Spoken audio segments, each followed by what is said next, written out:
Live from the BDN Studios, it's Bang and Dang. That's awesome. If you don't like that, then You ain't black. We're back, Outlaws, Gunslingers, Mafia Edition, and it's time to officially kick off some of these Mafia bosses, or the bosses for the Lucchese family, which these guys might be the most secretive of anybody we covered so far, because the first three bosses of this family is hardly any information on these guys, literally at all. So, yeah, and then we got Reina's the first boss, and then Bonaventura Pinzolo, they call him Joseph, was the second boss, but not for long, because he only lasts about 4 or 5 months, and then Tommaso Gagliano takes over after that. That's the three we'll have this episode, and then next episode we'll get into the namesake of the family, old Tommy Lucchese himself. So, yeah, Gaetano Reina, starting out with him, born September 27th in Corleone, Sicily, to Giacomo Reina and Carmela Rumor. In the early 1900s, the Reina family moved to New York and settled on 107th Street in East Harlem. Reina, along with his brother Antonio, began working with members of the Marello crime family. Look at that shit. Giuseppe. Well, Reina married Angelina Oliveira, and the couple had 9 children. Holy shit. 5 sons, Giacomo, who became a member of the Lucchese family, Henry, Sam, John, and Bernard. And he also had 4 daughters, Anna, Carmela, they call her Mildred, Vallecchi, she must have got married, who married Joe Vallecchi in 1932. Right. Rose Bongrieco and Lucy Sterling. The family lived in a home in Rochambeau Avenue in the Norwood section of the Bronx. November 1914, wealthy poultryman Barnett Baff was murdered by competitors in the poultry industry. Wow, I didn't think it was that important. Jeez. Who had hired Sicilian gunmen to commit this very crime.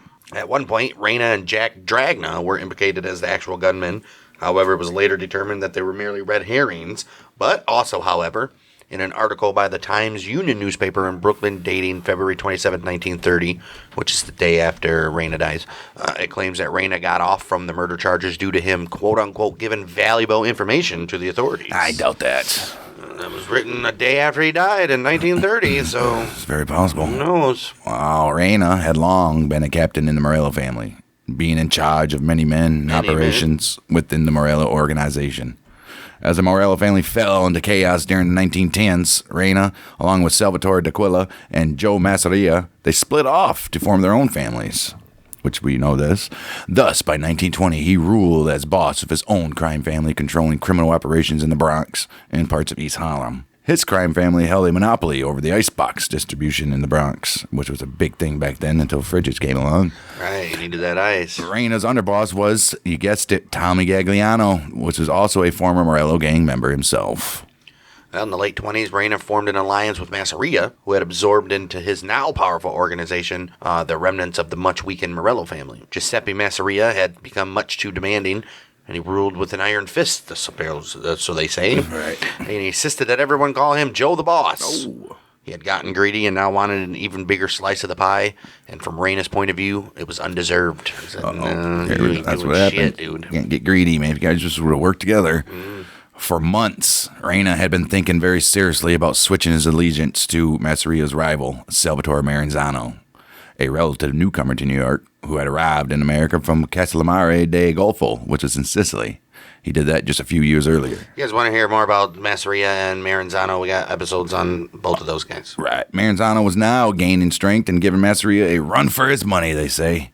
Reina hadn't totally made up his mind yet, but with every fat envelope that passed from his hands to Masseria's arrogant emissaries, he came that much closer to making his decision. He's like, we can't let this fucking guy get more money. He's like, I'm handing off that. I can keep this myself.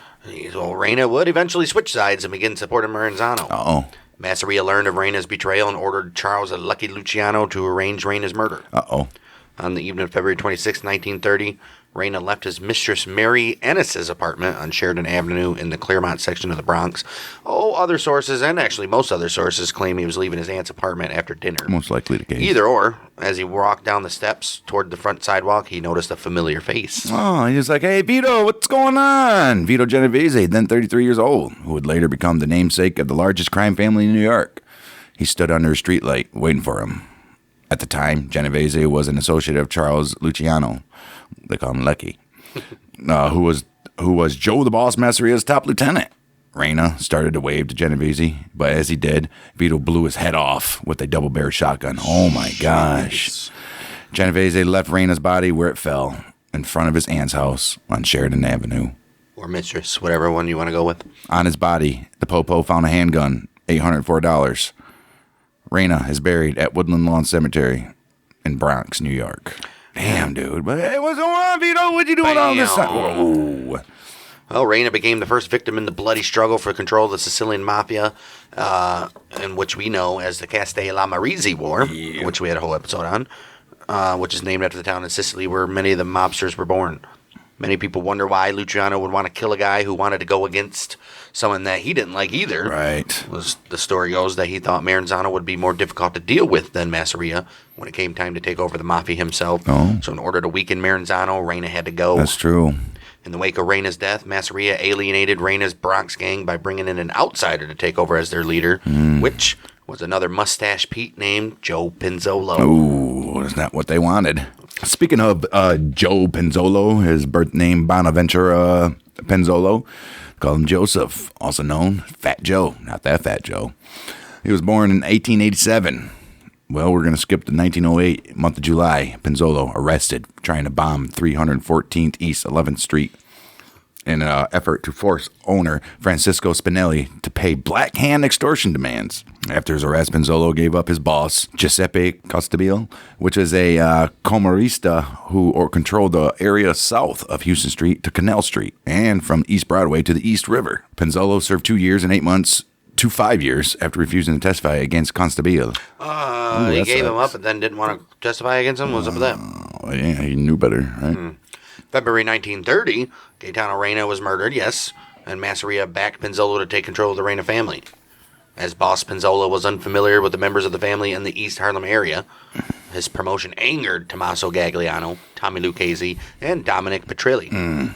They then formed a splinter group within the family and planned his murder. September 5th, 1930, Pinzolo's body was found in the Brokaw building on 1487 Broadway in Suite 1007, occupied by California Dry Fruit Importers. Oh, fantastic. The office leased by Tommy Lucchese 4 months earlier. According to Joseph Vellecci, the killer was Girolamo Santucci. They call him Bobby Doyle. Vellecci also mentioned that after Pinzolo's assassination, a meeting was held on Staten Island to uncover who was responsible for this murder. After Pinzolo's murder, Gagliano took over the family, which he would rule for the next 21 years. And speaking of Thomas Gagliano, some people had him as Gaetano Gagliano. Right. But his real name, as far as I know, is Tommaso, and they called him Thomas, but Right. whatever you want to say. He was born May 29th, 1883 in Corleone, Sicily. 1905, he immigrated to the United States in New York and married Giuseppina Pomilla. They called her Josephine, who was also from Corleone. Gagliano and his brother-in-law, Nunzio Pomilla, were partners in lathing and hoisting companies in the Bronx. Oh, that's nice. He was underboss to Reina until his death in 1930. Gagliano, along with Gaetano Lucchese, they called him Tommy, and Stefano Rondelli, they called him Steve. Okay. They were viewed as the most powerful members of the Reina family. Frank Gagliano, a distant relative of Tommy Gagliano, and the son of a deported mobster. He was also the cousin of mob boss Thomas Eberly's chauffeur and bodyguard, future Genovese crime family underboss Dominique Alonghi, who would later achieve notoriety when they were among the many mobsters arrested fleeing the famous 1957 Appalachian meeting. You guys remember that? He was a blood relative of mobster Joseph Gagliano, Pip the Blind, they called him, right? Who became a childhood friend and early accomplice of future government witness Joseph Vellecci. The two performed many burglaries and armed robberies together. Oh, ain't that nice? After Reina was killed, Masseria appointed, we know, Joseph Pinzolo. But both Gagliano and Lucchese hated Pinzolo and resented Masseria appointing an outsider as a gang leader. Right. September 1930, Pinzolo was murdered. To replace Pinzolo, Masseria appointed Gagliano as head of the Reina gang. Which he should have done in the first place. Right. But it's speculated that Gagliano and Lucchese formed a secret alliance with Maranzano at this time while still professing loyalty to Masseria. I mean, you got to do something, right? As the war continued, Masseria began suffering more defeats and key defections. 15th of April, 1931, Masseria was assassinated at a Coney Island restaurant by several of his men. These defectors, guided by Lucky Luciano, had made a deal with Maranzano guaranteeing their power if they switched sides. However, after Mascherini's death, Maranzano started promoting himself as the boss of all bosses for all the Italian-American criminal gangs in the whole country. Don't want to do that. Feeling betrayed and threatened, Luciano arranged Maranzano's assassination a few months later. This happened in September of 1931. During this period of instability, Gagliano remained in control of the Reina gang. Sure did. After Maranzano's death, Luciano restructured all the Italian-American criminal gangs into several crime families regulated by a commission of family bosses. Yes. The aim of this restructuring was to settle disputes without bloody gang wars. Yes. The New York City gangs were divided into 5 crime families, even though Luciano's not the one that did that. That was Maranzano. Right. Gagliano took over the old Reina family with Lucchese as his underboss. As a boss, Gagliano became a member of the commission. Good for him. Fantastic. Worked out well for him, right? 1932, Gagliano, convicted of tax evasion, sentenced 15 months in Atlanta Penitentiary. Gagliano steered the family through a period of high tension between the 5 families from jail. 1936, Luciano was sent to prison as well. And then in 1946, deported to Italy. And this guy was just all over the place after that. Yeah. With Luciano's absence, power on the commission was held by an alliance of bosses: Vincent Mangano, Joe Bonanno, Stefano Magaddino, and Joe Profezi. Like any mob boss, Gagliano had to be very careful in the face of this alliance and was keen to keep a low profile while furthering the business interests of his section of Cosa Nostra in areas such as gasoline rationing, meat, and black market sugar. Right. All right. He usually issued his orders through his close allies, particularly Lucchese, who served as the family's public face and de facto street boss. Right. As a result, very little is known about Gagliano between 1932 and his death from natural causes in the 50s. No shit. I mean, that's the way you should do it. Gagliano's life and reign as boss was so secretive that nobody knows for sure when he died. Year 1951, Lucchese stated during the Senate hearings on organized crime that Gagliano died on the 16th of February, 1951. Though many historians favor the year 1953. Some think he handed over power to Lucchese in 1951 and then died in 1953, and it was kept secret in order to keep the feds away. Tommy Gagliano is interred in a private mausoleum at Woodlawn Cemetery in Bronx. Yeah, these early mob bosses are always going to be little short episodes because there's nothing on these guys, and rightfully so, I guess. That's how you keep that's how you keep out of prison. Yep. Or you just get killed early and you don't have a story. So Worked out. hey, what are we going to do? Maybe got about 15 minutes out of this one for 3 guys, I guess. Well, next week we'll have Tommy Lucchese himself. And maybe somebody else to go along with that. Might have to do him and one of his acting bosses shortly after he died. Maybe both of them. Carmine Tramunti and Ettore Coco. Before we get... maybe we'll just do Tramunti because he's the actual boss after he dies. Right.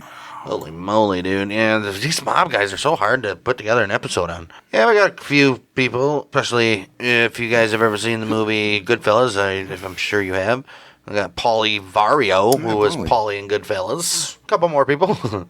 And then, obviously, we'll do Jimmy Burke and Henry Hill, who are not technically members of the Lucchese's because neither of them were Italian. Pretty sure Jimmy was Jewish. Irish. Was he? Oh, that's right, Irish. Yeah, but obviously they were closely related to the family, so... Robert De Niro's character in Casino is Jewish. We just watched that the other night. Casino? Yeah, it's too long and it's not that good. He talks too much. Uh-huh. Narrates too much. The best part was when Joe Pesci got his ass beat with a bat. In a cornfield? Right? A cornfield? Yeah, some kind of a field with corn. Yeah, we'll have all those Lucchese coming up. It might not even be as long as we did the other families for. We'll see. But, yep. Look at that. Next week, though, we're back for another Hell's Angels episode. Which maybe it's good that we only did a 15-minute one because we got the Hell's Angels and we're covering the rest of the world in crimes. And Argentina. It's a long one. Tis a long. Turkey. Can't believe there's Hell's Angels in Turkey. It's insane. There's Hell's Angels in South Africa. There's Hell's Angels in... Portugal. Wow. Right. A lot. So, yeah, we'll cover... New Zealand. New Zealand. We'll cover the rest of the world and their crimes around the globe. Amsterdam. And then we'll... Netherlands. Iceland. Netherlands. Amsterdam is the Netherlands. Right. And then we'll have another remastered, and then we'll have a serial killer for the month of December, rounding that out. I mean, what are you going to do? You can only do so much with the information that's out there on these guys. So, Yep. yeah, next week, Tommy Lucchese and others. And others. We'll be back then where the Mother Michigan is we. Bang, dang.